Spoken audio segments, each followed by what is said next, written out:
Hello everyone. तो अब अपन आगे ऑब से रिलेटेड एक और सिंड्रोम की बात करने जा रहे हैं जो है पॉटर सिंड्रोम। तो एक्चुअली होता क्या है कि ये सिंड्रोम एसोसिएटेड होता है ओलिगोहाइड्रोमनियोस के साथ में। देखो क्या होता है कि अगर यूट्रस है उसके अंदर में क्या है कि बेबी है, फीटस है, और जो एमनियोटिक मेम्ब्रेन है, एमनियोटिक सैक है, उसमें क्या है फ्लूइड कम है। तो ऐसे कंडीशन में क्या होता है कि जो फीटस है उस फीटस को हम लोग का ग्रो करने के लिए या उसको एक्सपेंड करने के लिए, उसको मूव करने के लिए इनफ स्पेस नहीं मिल पाता है। तो ऐसे कंडीशन में कुछ कॉम्प्लिकेशंस अराइज होते हैं। इसमें क्या है कि पॉटर सिंड्रोम में हमें 4 पॉइंट ध्यान रखना है। जो सबसे मोस्ट कॉमन पॉइंट है वो ध्यान रखना है कि यहाँ पे पल्मोनरी हाइपोप्लाजिया हो जाता है। देखो अगर ओलिगोहाइड्रोमनियोस होता है अर्ली प्रेगनेंसी में, मतलब कि प्रेगनेंसी के कुछ अर्ली वीक्स में होता है या तो फिर लेट वीक्स में होता है।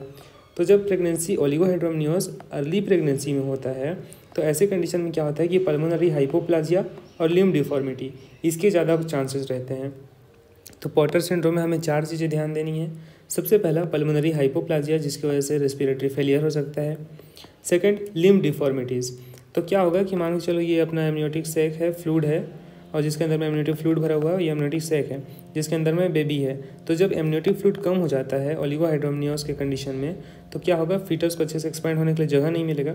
उसके जो लिम्स होंगे वो लिम्स कंस्ट्रिक्ट हो जाएंगे एक दूसरे के पास और वो लिम्ब डिफॉर्मिटीज़ कराएंगे, जो होगा कंजेनाइटल टेलस इक्वाइनोवेरस, जिसे हम क्लब फुट के नाम से भी जानते हैं।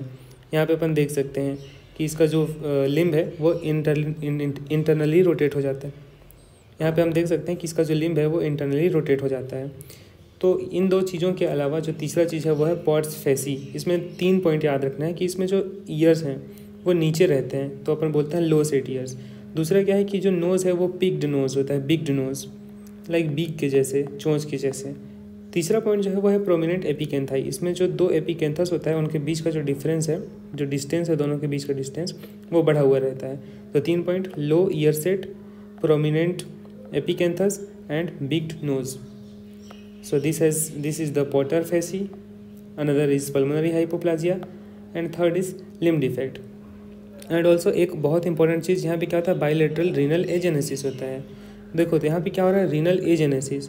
अब इसमें किडनी है ही नहीं, इसलिए यहाँ पे यूरिया प्रोडक्शन तो होगा लेकिन वो यूरिन नहीं बना पाएगा, यूरिन एक्सक्रीट नहीं हो पाएगा।